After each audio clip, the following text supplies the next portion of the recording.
Notre vraie voix du jour est un grand reporter au Parisien aujourd'hui en France. Il vient d'écrire un livre sur les politiques et leurs travers, si l'on peut dire.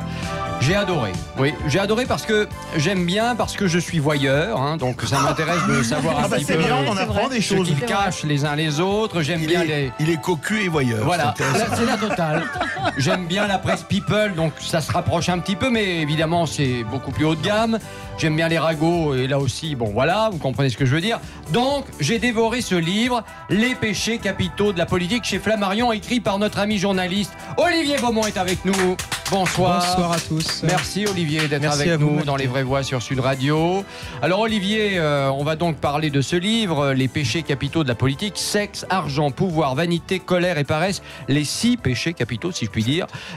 Quoique, on apprend quand même des choses, bon. Par exemple, Marine Le Pen aime les chats.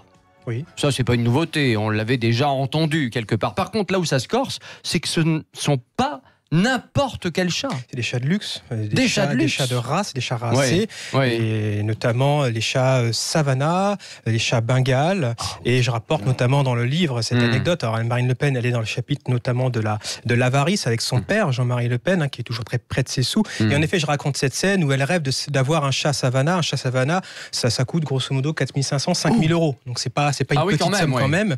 Et il faut avoir une belle retraite. Il faut avoir une belle retraite, ou alors avoir des amis qui ont de l'argent, ou en tout cas qui peuvent lui en donner, lui faire un beau cadeau. C'est ce qu'elle va faire. En fait, elle va se faire offrir ce chat en 2014, même en 2015, après les élections européennes qui ont eu lieu en 2014 justement, où elle demande à tous les parlementaires européens nouvellement élus. C'est lui Alliot qui organise la petite cagnotte pour elle en fait. Chacun doit mettre à la poche en fait pour lui offrir ce chat Savannah, chat qui va pas vivre longtemps finalement puisqu'il finira écrasé quelques jours plus tard. Alors, c'est pas celui qui a été bouffé par le chien de Jean-Marie Le Pen. Ça c'est Artémis, c'est l'autre chat. C'était 2 ans plus tôt et là c'était dans la maison de Montretout. D'accord, oui. Non mais c'est pas de chance quand même avec les chats. Mais je crois qu'elle a 2 petits chats maintenant là qui viennent d'arriver, j'ai appris. L'amour des chats l'a rapproché, je crois, de certains adversaires politiques, non ?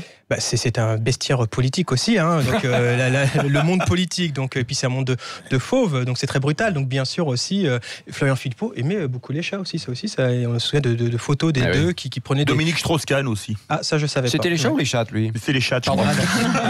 Dites-moi J'étais pas dans ce registre. Non, bien sûr. Les Le Pen, alors comme vous l'écrivez, les Le Pen, des gens simples, pas des bourgeois. Non, c'est vrai. Alors, c'est vrai que Jean-Marie Le Pen, il a hérité d'une grosse fortune à la fin des années 70, la fortune Lambert, des cimentiers Lambert. Il hérite d'une fortune et aussi de cette maison, le domaine de Montretout sur les hauteurs de Saint-Cloud. Mais c'est une maison qui, grosso modo, qui est pas très bien entretenue en fait. Et Jean-Marie Le Pen, difficile à entretenir. Difficile à entretenir parce qu'elle est grande, le parc est grand, il y a des dépendances et puis surtout Jean-Marie Le Pen, il a toujours ce côté petit pauvre. Il ne cesse de rappeler qu'il a grandi dans une maison dont le sol était en terre battue. Il a été pupille de la nation exactement et donc il a toujours ce rapport comme ça très particulier à l'argent. Il dit que lui, quand il quitte une pièce, s'il y a personne, il éteint la lumière. Pour lui, un sou est un sou. Et il contrôle tout. On raconte aussi que quand il était président du Front National, il contrôlait même les factures téléphoniques de ses équipes. Et dès que ça dépensait 10 francs, parce qu'à l'époque on parlait encore en francs, il demandait des comptes à ses collaborateurs. Pourquoi ça avait autant dépassé ? Alors on parlait de l'avarice, mais pardon de le dire, sur Marine Le Pen, beaucoup de journalistes politiques ont le même avis. La paresse, elle connaît aussi, elle ne travaillerait pas assez. Oui, alors ça c'est le grand public s'en est notamment rendu compte à l'occasion de cet entre-deux tours d'élection présidentielle. On a vu qu'elle s'est clairement rétamée face à Emmanuel Macron. Elle se plantait dans ses fiches. Et grosso modo, Marine Le Pen, c'est quelqu'un. Alors elle a cette culture comme ça. C'est une avocate. Et puis mais surtout c'est quelqu'un qui a besoin de se faire des fiches en fait.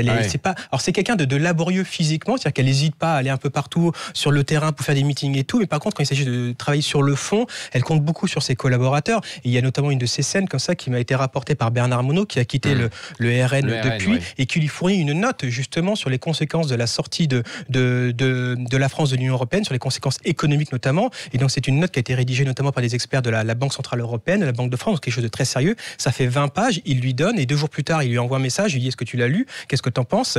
Et elle lui dit: non, je l'ai pas lu. Elle va lui renvoyer la note quelques jours plus tard avec une grande croix en disant: moi, les notes de 20 pages, je ne les lis pas. Voilà, comme ça au moins c'est clair et net. Et ce sont ces gens-là qui veulent devenir président ou présidente de la République. Paraît-il, oui. Donc voilà, la paresse toujours. Tiens, notre ami d'Ushuaïa. Nicolas Hulot. Oui, Nicolas Hulot, et le travail le dimanche, c'est pas son truc. Non, c'est pas son truc. Mais il n'y a pas que le dimanche, je crois. Non, c'est un peu tous les jours de la semaine. Ouais. Alors ça, c'était un peu la surprise dans cette enquête, c'est-à-dire que quand il a quitté son ministère de la transition écologique, les langues se sont littéralement déliées dans les murs du ministère de l'hôtel Euroclore, et tous ses anciens collaborateurs, et y compris beaucoup de membres du gouvernement, m'ont dit que le vrai problème de Nicolas Hulot, c'était surtout qu'il ne travaillait pas ses dossiers. Il pensait qu'avec sa stature et son nom de Nicolas Hulot, ça suffisait pour faire avancer les dossiers. Non, quand on est ministre, il faut se retrousser les manches, il faut travailler. Il ne cessait de se plaindre que les dossiers s'empilaient sur son bureau. Mais en fait, pourquoi ? Parce qu'il ne les travaillait pas. Des collaborateurs techniques me racontaient des réunions où très vite, en fait, au bout de 5 minutes, il coupait la conversation parce qu'il disait je ne comprends pas. Et donc ses collaborateurs disaient en fait, on avait compris qu'il n'avait pas travaillé les dossiers. Et puis cette scène aussi, un séminaire gouvernemental organisé par Édouard Philippe un dimanche. Tous les membres du gouvernement, bien sûr, répondent à l'appel, c'est obligatoire, sauf un, Nicolas Hulot, qui se fait excuser pour la simple et bonne raison que le dimanche, on se repose. Et effectivement, Nicolas Hulot, du vendredi midi au lundi matin, il partait dans sa maison de Saint-Lunaire en Bretagne pour se reposer. On croit rêver. Tiens, il y en a 2 autres que j'ai remarqués, alors que j'aime bien par ailleurs. Gérald Darmanin, un grand enfant, Gérald Darmanin, parce que quand même, il pense beaucoup à sa maman. Oui, il veut voir les yeux de sa maman briller. Alors, c'est Gérald Darmanin. Alors, qui vous l'a rapporté, ça? C'est pas lui qui vous l'a dit directement. Si, c'est lui. C'est lors d'un entretien que j'ai eu avec lui au ministère. Et en fait, on parle des péchés capitaux notamment. Et à un moment donné, il me montre en fait ces classeurs, ces petits classeurs qu'il a, c'est des pochettes plastifiées. Et dedans, il y a plein de petits documents, des petits mots que lui fait passer Emmanuel Macron lors du Conseil des ministres, des menus officiels, des billets d'avion d'un déplacement à l'étranger, tout ça. Et c'est plein de petites preuves matérielles quelque part de sa réussite républicaine, de son ascension sociale. Et lui, il le dit, il garde ça très près. Il y a un côté petit garçon, clairement. Il veut les montrer à sa mère. Et aussi pour ses enfants plus tard, quand ils seront grands. Et il a gardé ça de son grand-père, en fait, qui est un ancien tirailleur algérien, qui avait aussi comme ça, qui lui a transmis un vieux classeur où il y avait comme ça son ancienne carte du RPF, des mots comme ça. Et donc, il a gardé ce côté petite chose, comme il dit. Et puis alors, évidemment, ce qui nous intéresse le plus ici, et surtout les 2 vieux qui sont autour de la table. Vous parlez de qui? Les histoires de fesses. Alors, racontez-nous des histoires de fesses et de politique. Il n'y en a pas beaucoup. Il y en a quand même quelques-unes. Alors, je reviens sur les relations totalement entre Nicolas Sarkozy et Carla Bruni. C'est-à-dire qu'eux, ils ne s'en cachent pas, d'ailleurs. Carla a souvent dit dans les interviews que son mari, c'est un bon coup au lit. Donc et d'ailleurs, leur entourage le dit. Tous leurs amis, c'est comme 2 adolescents. Ils ont besoin de montrer leur amour. Et on me raconte aussi qu'une scène, juste avant un meeting, on est au moment de la primaire des Républicains, où juste avant de monter sur scène, elle l'embrasse et il se roule une galoche monumentale devant tout le monde, à tel point que tous ceux qui étaient là en étaient même gênés. Et je reviens aussi notamment sur... Oui, voilà, et donc je reviens sur Gérald, on parlait de Gérald Darmanin. Calmez-vous, Binger, ça va aller. On se souvient que Gérald Darmanin avait été accusé il y a quelques mois pour une affaire d'agression sexuelle. Il a depuis été blanchi, acquitté, lavé de tout soupçon. Mais en effet, je l'ai souvent croisé avec de très jolies femmes. Mais on apprend en tout cas dans cette enquête-là que, à un moment donné, à une époque, il fréquentait aussi le club échangiste des Chandelles à Paris, un milieu libertin qui a été fréquenté par Dominique Strauss-Kahn, vous en parliez, aussi par Thierry Ardisson. Enfin, c'est très connu. Et il me raconte cette scène aussi parce que c'est vrai que ça a bousculé la Macronie à ce moment-là. L'opposition réclame sa démission. Il me raconte cette scène où il est dans le bureau d'Emmanuel Macron, qui le convoque un petit peu pour s'expliquer. Et la première phrase de Darmanin face à Macron, c'est « Monsieur le Président, je suis désolé pour tout le tort que je vous cause ». Et en fait, il va être très surpris parce que c'est Emmanuel Macron qui va s'excuser auprès de Gérald Darmanin. Il va dire, mais non, en fait, c'est pas de votre faute, c'est de ma faute parce que si vous n'aviez pas été ministre du budget ou si exposé, cette affaire ne serait probablement jamais sortie. Bah oui. Bon, mon cher confrère, Olivier Beaumont, on va continuer de parler de votre livre dans un instant, mais avant, on va jouer comme chaque jour dans cette émission. Et comme je sais que vous aimez l'actualité, vous allez remporter haut la main notre couronne des rois de l'info. C'est parti.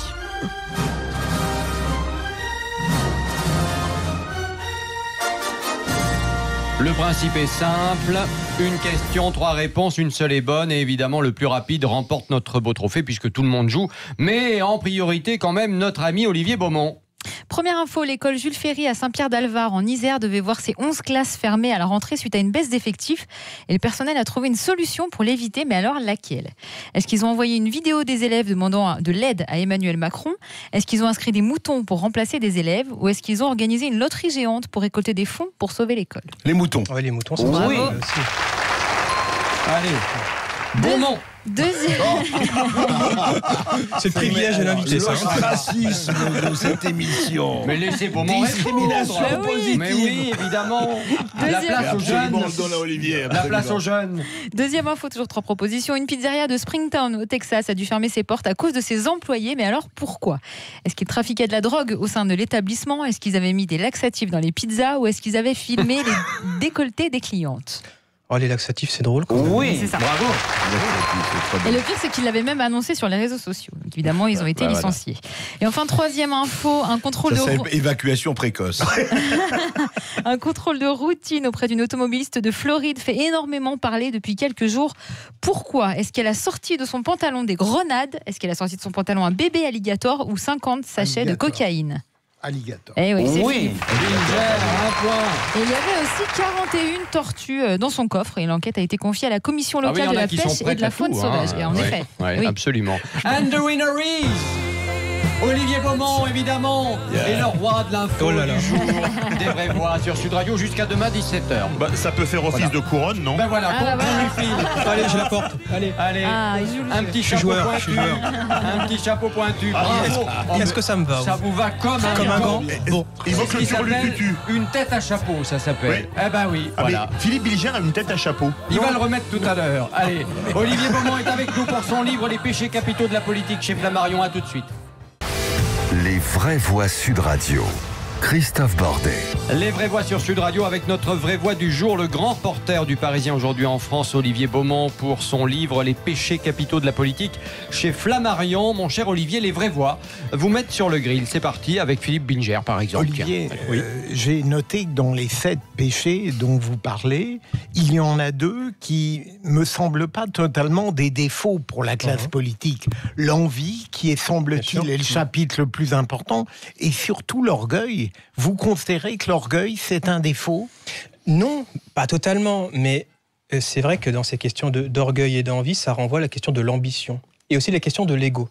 Et autour de tout ça, quelque part, on peut se dire que c'est aussi la conclusion de ce livre. Il y a aussi une part de folie dans tout ça. C'est-à-dire que les hommes et les femmes politiques, avec tout le temps qu'ils consacrent, l'énergie, la volonté qu'ils ont et l'ambition qu'ils ont, si quelque part on est quelqu'un de normal, on n'est pas fait pour la politique. C'était la fameuse thèse qui opposait Sarkozy et Hollande en 2012, présidence normale ou pas, bon bref. Mais si on n'a pas une ambition et un orgueil exacerbé, c'est sûr que c'est difficile de faire la politique à très haut niveau. Et donc ça renvoie en effet à l'envie, à l'orgueil. Et puis, la question, c'est que le sujet, c'est que la politique, justement, la question du pouvoir et de la quête du pouvoir, elle exacerbe ces péchés capitaux. Voilà, c'est une grille de lecture, c'est une porte d'entrée, les péchés capitaux, pour essayer de traverser ou de décrire comme ça ces péchés, où certains pourront Il dire faut juste avoir ces traits de caractère. Une croyance démesurée en soi, parfois. Ah, mais complètement. C'est un métier de tueur. Hein, Il faut tuer. Chirac était un tueur. Sarkozy était un tueur. Mitterrand était un tueur. Emmanuel Macron est un tueur, bien sûr. Vous regardez l'histoire d'Emmanuel Macron, c'est ça. Hein. Il a commencé par tuer le père, François Hollande. C'est clair. Et épouser la mère Brigitte. Oh non, mais on rêve. Ça me pendait au nez. Une petite question, Berkoff ou pas? Non, moi j'ai Non. trouvé que c'était. Non, j'ai eu l'honneur, je suis le seul ici à cette table d'avoir lu entièrement le livre de. Oui. Parce que je sais ce que vous faites. Je vous dis, vous lisez, vous critiquez toujours les livres avant de les lire de peur d'être influencé. Non, Ah non, ça c'est pas vrai. non, Non, ça mais c'est je pas rigole. vrai. Oui, Ça, c'est pas vrai. c'est Oscar Wilde. C'est Henri Janson. Non, Henri Janson. Mais c'est en l'occurrence c'est faux, donc je Mais vous sais, inscris je en sais. faux. Christophe, Voilà. je vous présente. Je travaille comme vous. Je sais que vous travaillez. 72 Non, heures par ce que- semaine. Au moins. Au moins. Non, ce que je veux dire, ce qui est intéressant, c'est que effectivement, ce que vous montrez, parce que les péchés capitaux, évidemment, il a pris les péchés capitaux, connus, etc. Ce qui est intéressant, ils sont vraiment élevés, mais à la vitesse grand V au maximum, parce que même la sexualité, elle est prenons Kennedy, il n'y a pas que Dominique Strauss-Kahn. Quand tu regardes l'actualité, je veux dire la testostérone de ces gens, elle est totale parce qu'ils vivent quelque chose qui est du domaine du pouvoir. Donc ça se transmet. Kennedy, c'était un remède, hein, paraît-il. Je ne sais Si pas. vous le dites. Non, mais il avait mal et donc il avait besoin de faire l'amour. Moi, j'ai quand même besoin Moi, d'habitude, je prends un Doliprane, de mais bon. comprendre. J'ai besoin de comprendre quelque chose d'assez simple dans la manière dont vous avez travaillé, Olivier Beaumont. Qu'est-ce qui vous a donné envie d'écrire ce livre sur ce thème-là? Parce que On le voit d'ailleurs là dans la crise qui a traversé Emmanuel Macron, dans la crise des Gilets jaunes, quand ça a commencé à éclater à l'automne. On voit qu'on parle d'une question du pouvoir d'achat, la hausse du carburant, et très vite, qu'est-ce qui monte et qu'est-ce qui est renvoyé notamment à la majorité et à son président, c'est cette image de l'arrogance. On comprend très vite qu'au-delà de la question de fond, les thématiques de pouvoir d'achat, de fiscalité, il y a cette verticalité, cette présidence jupitérienne que les Français veulent renvoyer en pleine poire à Emmanuel Macron.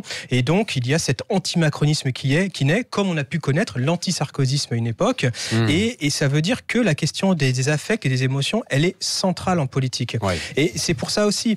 Elle dit beaucoup sur le personnage, sur ce qu'il va faire. Et au moment de la publicité, etc. je rappelais un chiffre quand même, et c'est intéressant, ça veut dire beaucoup de choses. C'est que les électeurs qui ont voté pour Emmanuel Macron au premier tour, au second tour de l'élection présidentielle, seulement 16% avaient lu son programme. C'est-à-dire pourquoi ils ont voté pour lui finalement ? Pour l'image qu'il renvoyait, pour ses traits de caractère, de personnalité. Mais bien sûr, mais ce qui veut dire aussi que ça renvoie aux traits d'humanité, aux traits de personnalité. Et c'est vrai que cette grille de lecture de rentrer par ses péchés capitaux, ça permet de travailler, de dresser le portrait des personnages. Rappelez-vous, moi ça m'avait marqué à l'époque quand Tapi s'était présenté à Marseille, un reportage télévisé pour savoir comment on le trouve, est-ce qu'on va voter pour lui, etc. Et j'étais subjugué par ce reportage parce que la plupart des personnes interrogées, qui étaient en majorité des femmes, disaient « Ah ben il est beau, eh ben il est beau, hein. Alors il est beau, on va voter pour lui. » Et Macron, il est jeune, on va voter pour lui. Vous devriez être candidat. Beau comme vous êtes, vous seriez élu au premier tour à l'Élysée. Vous avez vu toutes ses vies et ses caractères. Est-ce que vous admettriez que la haine à l'égard de Macron dépasse l'antagonisme politique qu'on avait à l'égard des présidents précédents ? Vous ne trouvez pas qu'elle atteint un niveau délirant, inégalé? Je sais pas. Alors, pour avoir commencé ma jeune carrière politique il y a un peu plus de 10 ans, au moment où Nicolas Sarkozy était à l'Élysée, je me souviens très bien de cette période-là. Je vous ai parlé de lui précédemment, justement. Je retrouve beaucoup de parallèles quand même quand on parle autour de nous. Je veux dire, on est aussi des Français comme tout le monde. On a des amis qui ne font pas de la politique. Et c'est vrai que quand il parle de Macron, je retrouve vraiment ces ressorts, en effet, de violence un petit peu irrationnelle, presque, qu'on entendait déjà à l'époque de Sarkozy. C'est-à-dire que quoi qu'il disait, quoi qu'il fasse, dès qu'on le voyait, les gens, dès qu'ils le voyaient, ils ne l'aimaient pas. J'avais l'impression que Sarkozy faisait quelque chose de bien, on l'admettait. Merci beaucoup, mon cher Philippe Bilger. Merci Olivier Beaumont pour votre livre Les péchés capitaux de la politique chez Flammarion. À lire absolument, parce que c'est vrai que c'est vraiment passionnant et on apprend plein de choses. Merci beaucoup d'être venu nous voir.